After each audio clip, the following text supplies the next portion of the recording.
잘하는 공부, 잘 나가는 공부방 잘공입니다. 오늘은 여러분들과 함께 나누고 싶은 주제는 학원, 1인 교습소, 공부방으로 성공하고 싶다면 우리는 셀프 한계에 서로 가두지 말아야 합니다. 셀프 한계라는 건 나 자신 스스로가 내 한계를 정하는 거죠. 우리가 교습소나 공부방은 1인이 운영을 하기 때문에 아이들도 교육해야 되고 또 경제 문제도 저희가 책임을 져야 되고 아이들 관리나 학부모 관리도 또 저희 스스로 해야 되고 또 수업을 또 원활하게 하기 위해서 수업 준비 또한 해야 되고 선생님이 해야 할 일이 수업 외에 굉장히 많거든요. 그런데 이제 학원이나 교습소와 공부방을 해보지 않는 사람들은 공부방 해 그러면 단순히 그 수업만을 생각하거든요. 몇 시에 수업해서 몇 시에 끝나는 그 수업 시간만 생각하는데 1인 학원, 1인 교습소, 공부방은 수업 외에 해야 할 일이 굉장히 많거든요. 누군가에게 이거를 나눠줄 수가 없어요. 그리고 모든 문제는 다 선생님 혼자 해결해야 되기 때문에 수업 외에 해야 할 일이 굉장히 많거든요. 그리고 선생님이 이제 초보로 공부방 교습소를 운영하시는 선생님이나 또 학원을 하시는 초보 원장님들께서는 스스로 자기의 한계를 짓습니다.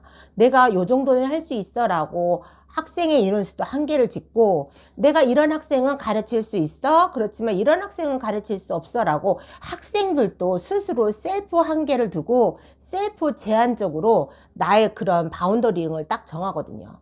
그런데 내가 이렇게 셀프 한계를 짓는다면 내가 성장할 수 없고 발전할 수가 없습니다. 물론 공부방, 교습소, 학원을 운영하면 선생님이 가지고 있는 지식도 굉장히 많아야 되겠지만 선생님의 지식보다 더 중요한 건 아이들을 어떻게 이끌어주고 아이들을 어떻게 지도하고 아이들에게 어떻게 동기부여하고 아이들과 학부모와 선생님이 새 톱니바퀴가 잘 맞춰서 잘 이끌어가기 위해서는 그만한 지혜가 또 많이 필요하거든요. 이거는 내가 가지고 있는 지식과 상관이 없는 것 같아요. 내가 경험이 많고 내가 가지고 있는 이 데이터가 굉장히 다양하게 다방면으로 가지고 있어야 어떤 갑자기 불특정한 일이 생기거나 갑자기 예상치 못한 일이 생겼을 때 바로 내가 그걸 해결할 수 있는 문제 해결 능력이 생기는데 내 경험이 부족하고 내가 그동안 쌓아온 데이터가 작기 때문에 문제를 해결하는 그 해결 능력이 떨어지는 경우도 있거든요. 그래서 선생님이 우왕좌왕하면서 공부방, 교습소, 학원을 운영하는 경우도 있거든요. 선생님이 스스로 셀프 한계를 짓지 말고 다방면의 학생을 많이 받아보고 다양한 그런 경험도 많이 해보시고 그리고 많은 그런 수업의 방향도 한번 해보시는 게 선생님이 성장의 도약의 길로 갈 수 있는 발판이 된다고 생각을 하거든요. 다양한 학생을 가르치고 다방면으로 여러 경험이 있다면 나에게 어려움이 닥치고 아이들을 지도하면서 내가 풀어나가야 할 문제 해결력을 데이터를 통해서 문제를 해결해 나갈 수가 있거든요. 그런데 선생님이 스스로의 자기 한계를 정하시고 난 이 학생 가르칠 수 없어. 나의 능력치 외니까 난 요거는 자를 거야. 나는 이만한 학생 수만 가르칠 수 있지 더 이상의 학생 수는 가르칠 수 없어. 이렇게 선생님 스스로가 자기의 셀프 한계를 지으신다면 그 선생님은 그만큼밖에 성장할 수 없고 물론 많은 학생, 다양한 학생을 받아서 수업을 하다 보면 정말 고달프고 힘듭니다. 학생을 가르치면서 이 감정의 노동 에너지가 엄청 들어가면서 찐이 다 빨리거든요. 내 기가 쑥쑥 빨리는 느낌이 들지만 사람이 살다 보면 나한테 닥쳐지는 이 현실이 모든 게 다 쓸모없지는 않더라고요. 지금의 현실에 내가 독이 되고 내 에너지가 쪽쪽 빨리고 내가 정말 이 학생을 가르치고 힘들지라도 이게 또 하루가 가고 한 해가 가다 보면 그게 또 하나의 노하우가 되고 또 그 이상의 아이를 받아도 이 아이를 충분히 소화할 수 있으면서 수업을 잘 끌어가고 또 그거에 대한 문제 해결을 잘 헤쳐나갈 수 있는 데이터와 그런 지혜가 생기거든요.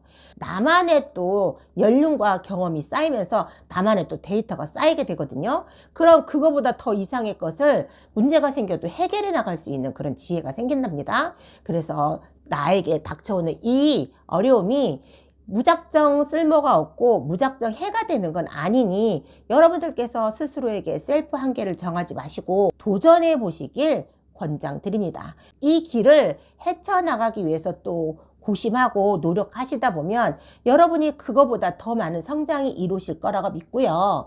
내 한계를 짓지 않는다면 내 역량도 한창 커져서 성장하고 발전할 수 있는 미래가 또 열릴 거라고 생각이 듭니다. 공부방 교습소 학원을 운영하다 보면 정작 힘들고 어려운 건 학생을 가르치는 일이 아니더라고요.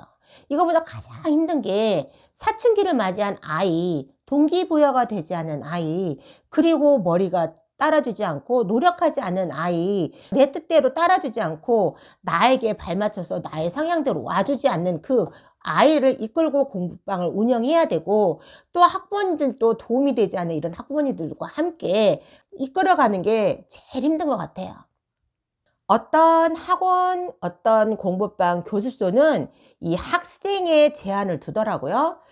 이렇게 레벨 테스트를 해서 어느 정도 수준이 안 되면 그 학생 받지 않고, 그리고 학생이 좀 이렇게 못 따라주거나 그러면 이렇게 제한을 두는데, 그러다 보면 그 학생들은 갈 데가 없는 거죠.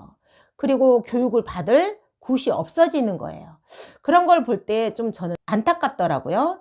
무한히 발전할 수 있고 무한히 변화할 수 있는 아이들인데, 어른들의 편견이죠. 사람은 변하지 않는다. 사람은 변하지 않는다에 대한 그런 철학에 대해서 저도 동조를 하는 편인데, 그래도 발전하고 그리고 변화할 수 있는 건 우리 아이들이잖아요. 아이들은 무한히 발전할 수 있고, 그리고 그 사고와 그 환경에 의해서 또 변화할 수도 있거든요. 사교육이지만 이 학생들의 작은 희망과 발전과 그런 도약의 길에 기회를 좀 더 줘서 다양하게 아이들을 좀 이렇게 기회를 줬으면 좋겠는데, 잘하는 학생, 공부 잘하는 학생들만 이렇게 받는 그런 교습소 학원을 보면 좀 많이 안타깝더라고요. 최소한 이 영상을 보시는 선생님이라면 저는 그런 공부방 교습소 학원을 운영하시지 않으셨으면 좋겠어요. 아이들에 맞춰서 또 지도를 하다 보면 내가 그거를 수용할 수 있는 나의 역량도 넓어져 있기 때문에 웬만한 학생들은 다 수용 가능하게 되더라고요. 그래서 모든 아이들을 수용할 수 있는 내 그 역량이 커졌기 때문에, 그렇게 공부방 교습소 학원을 운영하다 보면 연륜이 쌓이다 보면 그것도 노하우가 되어서 힘들지 않게 잘 이끌어갈 수 있는 그런 내공이 생기더라고요. 초창기 때는 물론 힘들죠. 나의 한계치를 넘어서는 그런 교습소, 공부방, 학원이 되시길 기원합니다. 자, 오늘 또 아이들과 함께 고군분투하시며 오늘 하루도 힘차게 하루를 잘 보내시길 기원하면서 화이팅 해주면서 영상 마무리해 보도록 하겠습니다. 오늘도 화이팅!